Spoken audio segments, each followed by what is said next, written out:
Subscribe कीजिए the accounts channel को और बेल पर क्लिक करें सबसे पहले वीडियो देखने के लिए। हेलो एवरीवन, मैं आपका दोस्त शफी अहमद और आप देख रहे हैं हमारा यूट्यूब चैनल दी अकाउंट्स। दोस्तों, आज का टॉपिक है GSTR1। आप ऑफलाइन टूल्स के ज़रिए से GSTR1 का रिटर्न किस तरीके से फाइल करेंगे, ये मैं आपको लाइव डेमो करके दिखाने वाला हूँ। जैसा कि आप सभी जानते हैं कि अगर आप ऑफलाइन टूल का इस्तेमाल करते हैं तो आप किसी न किसी सॉफ्टवेयर का सहारा आप लेते हैं। जैसे कि आपका टैली है, चाहे वो नॉर्मल टैली हो या फिर आपका टैली प्राइम हो या बेजी हो या जो भी आपका ओरेकल बेस्ड अकाउंटिंग सॉफ्टवेयर है, आप उसका सहारा आप ज़रूर लेते हो। तो ऑफलाइन टूल के ज़रिए से सबसे बड़ा फ़ायदा ये होता है कि हम वन टाइम में कितनों भी हमारे पास इनवॉइसेस के क्वांटिटी हो, हम उसे अपलोड कर पाते हैं। तो ये मैं आज आपको पूरा डिटेल में बताने वाला हूँ। और इसके साथ साथ जो कि इसमें कुछ टेक्निकल प्रॉब्लम इशू आ सकते हैं कि जैसे जब हम लोग अपलोड करते हैं तो जो भी उसमें एरर आएंगे तो आपको उसे रेक्टिफाई किस तरीके से करना है, वो भी मैंने इसी वीडियो में बताया है। तो इसलिए दोस्तों, वीडियो को स्किप किए बिना एक बार आप ज़रूर देख लीजिए। तो इस बात की गारंटी है कि फिर आपको इसके लिए आपको कोई दूसरा वीडियो देखने की ज़रूरत नहीं पड़ेगी। तो पूरी जानकारी के लिए आप वीडियो के एंड तक आप ज़रूर बने रहें। तो चलिए दोस्तों, आज के वीडियो हम लोग शुरू करते हैं।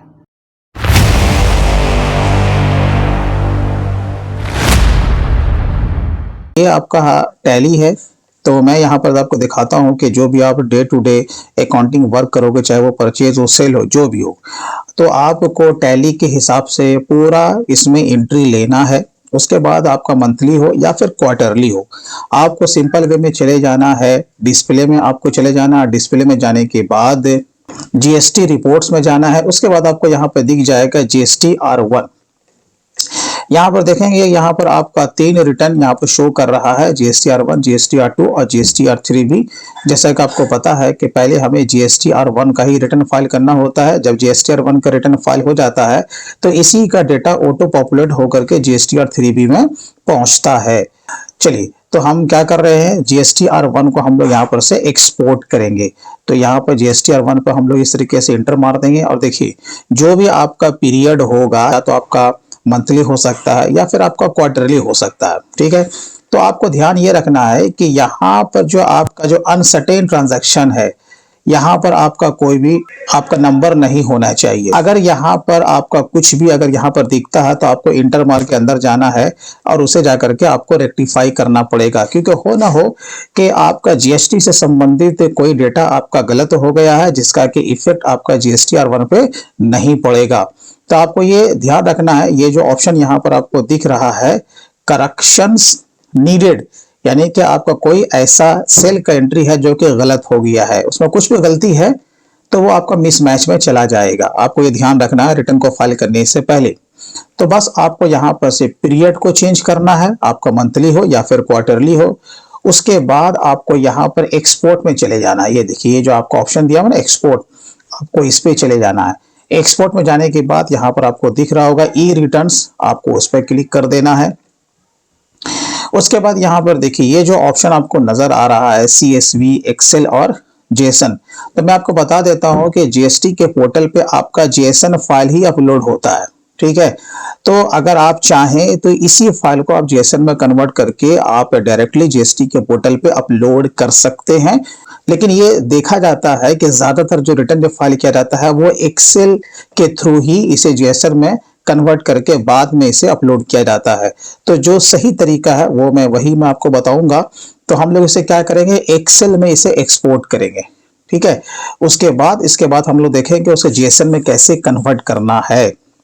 तो यहाँ पर इसे हम लोग एक्सेल ले लेंगे और उसके बाद जो कि आपका जो लोकेशन दिया हुआ है जहां में आपका टैली इंस्टॉल्ड है वो वहीं पर जाएगा। इसमें आपको कोई टेंशन नहीं लेना है। आपको इंटर मार के बस अब आपका जब यहाँ पर जो ऑप्शन आएगा, अब आपको क्या करना, अगर आपको कुछ कॉन्फ़िगर करना है तो कीजिए, ठीक है। और अगर कॉन्फ़िगर नहीं करना है तो सीधा आपको सेंड पे क्लिक कर देना। ये देखिए, मैं सेंड पे क्लिक करूंगा तो ये हमारा फाइनली GSTR1 का डेटा एक्सपोर्ट हो चुका है। अब मैं आपको बताता हूं कि जैसे कि यहाँ देखें B2B में अभी हमारा सिर्फ एक यहाँ पर इनवॉइस आपको दिख रहा है, ठीक है। जबकि मैंने इसको ऑलरेडी एक्सपोर्ट करके रखा है, वो भी मैं आपको दिखाऊंगा। अब यहाँ पर देखिए B2CL, B2CS, क्रेडिट नोट यहाँ जो भी है वो सारा यहाँ पर हमारा आ चुका है, जो भी डेटा हमारा रहेगा। तो ये इस तरह का फॉर्मेट आपका बनता है। बस अब आपको क्या करना है, इसी फाइल को आपको ऑफलाइन टूल के जरिए से जीएसएम में कन्वर्ट करना है। तो इसे मैं कर देता हूं बंद। अब मैं आपको बताता हूं कि जो मैंने शीट बनाया है वो आपका कैसा दिख रहा है।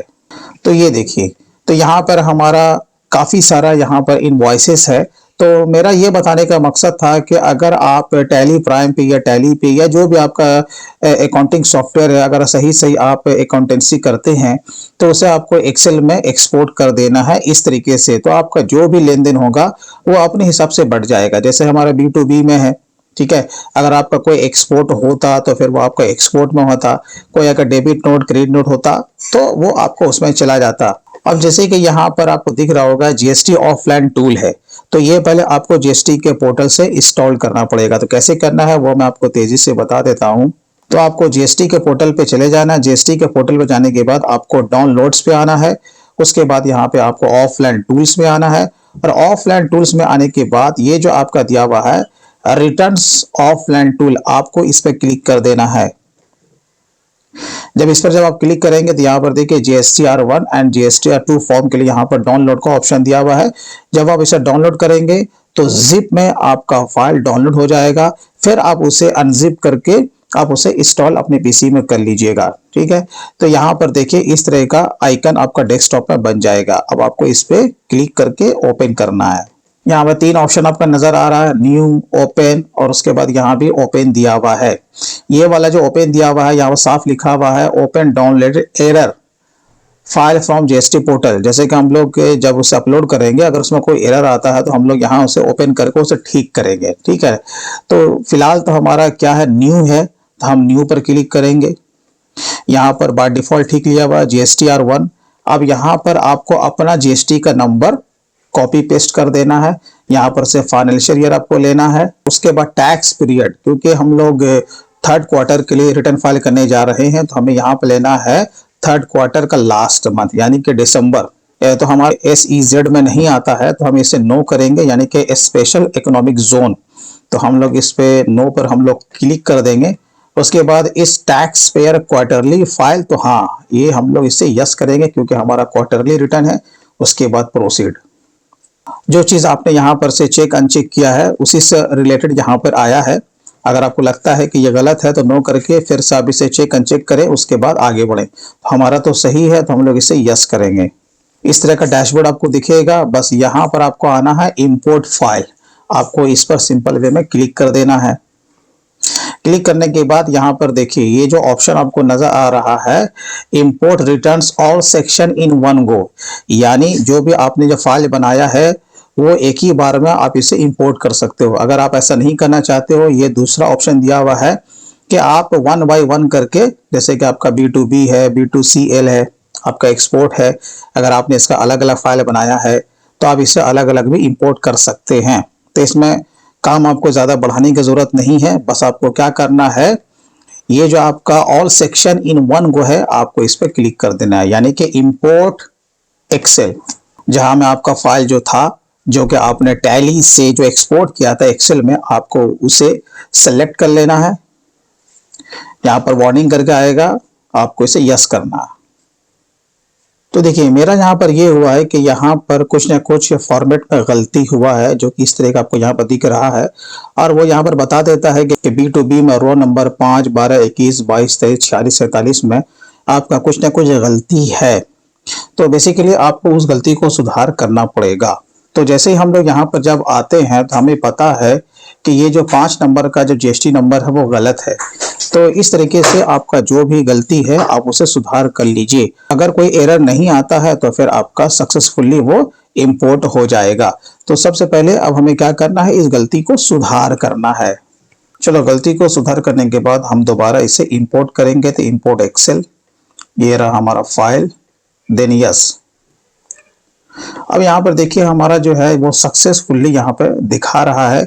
इसका माने उसमें किसी भी तरह का इशू नहीं है। बस आपको क्या करना है, व्यू समरी पे क्लिक कर देना है। यहाँ पर देखिए टोटल हमारा कितना इनवॉइस दिख रहा है 37, जबकि आप यहाँ पर देखोगे जब इस तरीके से हम लोग इसे टोटल करते हैं तो हमारा यहाँ पर 43 दिखता है। वो इसलिए क्योंकि हमारा एक ही बिल 2 बार रिपीट हुआ है। वो ऐसा होता है ना कि एक ही बिल में 12%, 18%, दो तरह का रेट आपका रहता है, तो इसलिए वो यहाँ पर डुप्लीकेट यहाँ पर वो लिए हुआ है। एक्चुअल में जो हमारा बिल है वो 37 ही है, ये आपको ध्यान रखना है। तो चलिए अब हम लोग क्या करेंगे, जब हम देख रहे हैं कि हमारा फाइल सही से इंपोर्ट हो चुका है, जैसा कि आपने देखा सक्सेसफुली, अब हम लोग सिर्फ जनरेट फाइल पे क्लिक कर देंगे। यहाँ पर देखिए जेएसएन फाइल का ऑप्शन आ रहा है ना, आपको इस पे क्लिक कर देना है। इस फाइल को आप सेव कर लीजिए। चलिए इससे हम लोग करते हैं बंद और सीधा हम लोग आ जाते हैं जीएसटी के पोर्टल पे। अपने यूजर आईडी एंड पासवर्ड से लॉगिन कीजिए और रिटर्न डैशबोर्ड, यहाँ पर से आपको क्वार्टर को सेलेक्ट करना है, 3rd क्वार्टर दिसंबर सही है, सर्च। नीचे आइए, ये है हमारा GSTR1 ऑनलाइन या ऑफलाइन, तो हम लोग जाने वाले हैं ऑफलाइन के थ्रू। चूज फाइल पे क्लिक कीजिए, ये रहा हमारा जेएसएन फाइल, आपको इसे ले लेना है। तो यहाँ पर हमारा जेएसएन फाइल सक्सेसफुली अपलोड हो चुका है और इसके प्रोसेसिंग में 15 मिनट लग सकते हैं। यहाँ पर देखिए जो एरर रिपोर्ट है वो यहाँ पर नॉट एप्लीकेबल, यानी किसी तरह का कोई एरर नहीं है। तो बस आपको चाय पानी बुड़ी या फिर सुट्टा मार के आइए, उसके बाद हम लोग 15 मिनट के बाद इसे दोबारा लॉगिन करके देखेंगे कि यह हमारा B2B में इसका इफेक्ट आया है या फिर नहीं आया है। तो देखिए जब हम लोग ऑनलाइन पे क्लिक करते हैं तो यहाँ पर हमारा 43 इनवॉइस यहाँ पर दिख रहा है, जबकि हमारे हिसाब से यहाँ पर 44 होना चाहिए था, क्योंकि 37 तो था ही। बाद में मैंने इसमें 7 इनवॉइस को मैंने ऑनलाइन इसमें ऐड किया था, वो अलग से था, तो मेरे हिसाब से 44 होना चाहिए। इतना कुछ करने के बावजूद भी एक बिल यहाँ पर मिसिंग हो रहा है। तो आपको ध्यान ये रखना है कि कुछ भी टेक्निकल फॉल्ट हो सकता है अगर आप ऑफलाइन के जरिए से अपना GSTR1 का रिटर्न फाइल करने जा रहे हो, तो आपको एक बार वेरीफाई करना पड़ेगा। जैसे कि मैंने वेरीफाई किया तो मेरे हिसाब से 44 होना चाहिए था। तो मैंने यहाँ पर क्या किया है, मैंने इसे यहाँ पर सब टोटल करके मैंने देख लिया कि किसका यहाँ पर एक बिल मिसिंग है। तो मुझे यहाँ पर मिल गया है कि ये जो इनवॉइस नंबर 117 है, ये हमारा ऑफलाइन टूल के जरिए से वहां पर इंपोर्ट हुआ ही नहीं। तो आपको क्या करना पड़ेगा, बस आपको टेंशन नहीं लेना है, बस अब आपको अंदर जाना है।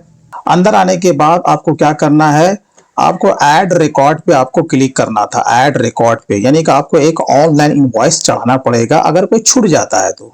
यहाँ पर आप सामने वाले का GST नंबर डालिए, यहाँ पर इनवॉइस नंबर को कॉपी पेस्ट कर लीजिए, यहाँ पर डेट आपको डाल देना है, यहाँ पर इनवॉइस का टोटल वैल्यू डालिए। आपको चले आना है नीचे, जिस रेट में आपका जितना टैक्सेबल फिगर है वो आपको यहाँ पर पुटअप कर देना है। तो हमारा 12% में है 494,655 रुपया 84 पैसा, और उसके बाद 18% में भी है हमारा। तो आपको इस तरीके से यहाँ पर मैनुअल आपको पुटअप कर देना है, देन सेव। चलिए सेव होने के बाद अब तो हमें कोई रिकॉर्ड ऐड नहीं करना है, तो बैक पे क्लिक कीजिए। तो देखिए यहाँ पर हमारा 44 इनवॉइस पूर चुका है, और ये जो आपका एक जो यहाँ पर दिखला रहा है नील रेटेड में, एक्चुअल में यहाँ पर कोई डेटा होता नहीं है, ये बाय डिफॉल्ट ऐसे ही दिखता है। तो बस अब आपको क्या करना है, आपको जब नीचे आना है, आपको यहाँ पर जनरेट GSTR1 समरी पे आपको क्लिक करना पड़ेगा, तभी इसके बाद आप इसे सबमिट कर पाएंगे। तो चलिए हम लोग इस पर क्लिक करते हैं। इस पर क्लिक करने के बाद ये इस पर 5 मिनट का टाइम ले सकता है, तो कोई बात नहीं, आपको थोड़ा सा इंतजार कर लेना है। अब देखिए अब आपको क्या करना है, एक बार आपको इसका रिव्यू जरूर करना है। यहाँ पर आपका PDF फाइल डाउनलोड हो जाएगा, आपको इसे ओपन कर लेना है। तो यहाँ पर आपका B2B में दिख जाएगा 44 आपका इनवॉइसेस है। उसके बाद आपको यहाँ पर चेक मार्क पे क्लिक कर देना है, उसके बाद आपको फाइनली सबमिट कर देना है। लेकिन याद रखें, सबमिट करने से पहले अगर आपको लग रहा है कि आपका डेटा गलत आपका बन गया है, तो आप इसे पूरा रीसेट भी कर सकते हैं। इसलिए सबमिट करने से पहले आपको सोच लेना है कि आपको क्या करना है। तो चलिए अब हम इसे सबमिट करने वाले हैं। वही मैसेज आया है कि अगर आप इसे सबमिट कर देते हैं तो फिर आप इसमें कुछ भी किसी भी तरह का आप चेंजेस नहीं कर पाएंगे। चलिए प्रोसीड पे क्लिक करते हैं। तो कुछ समय के बाद इसका हम लोग स्टेटस देख लेंगे और हम लोग रिटर्न को फाइल कर लेंगे। तो ये देखिए अब हमारा फाइल रिटर्न यहाँ पर हाईलाइटेड हो चुका है। ये थोड़ा समय लेता है, 30 सेकंड 40 सेकंड या फिर 1 मिनट, आपको बैक जा करके फिर इसमें अंदर आना है। तो ये आपका हाईलाइटेड जब तक नहीं हो जाए तो आप रिटर्न को फाइल नहीं कर पाएंगे। तो हम लोग चलिए इसको फाइल करते हैं, फाइल रिटर्न। यहाँ पर चेक मार्क करना है अपने फर्म का नाम, यहाँ पर से सेलेक्ट करना है। यहाँ पर दो ऑप्शन दिया हुआ है कि किसके थ्रू आप इसे वैलिडेट करना चाहते हैं, ईवीसी या फिर डीएससी।